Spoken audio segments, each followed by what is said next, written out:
Yeah,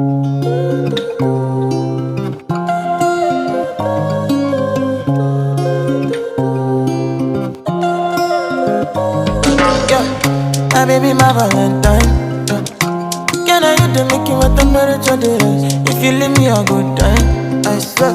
You are like the oxygen I need to survive. I'll be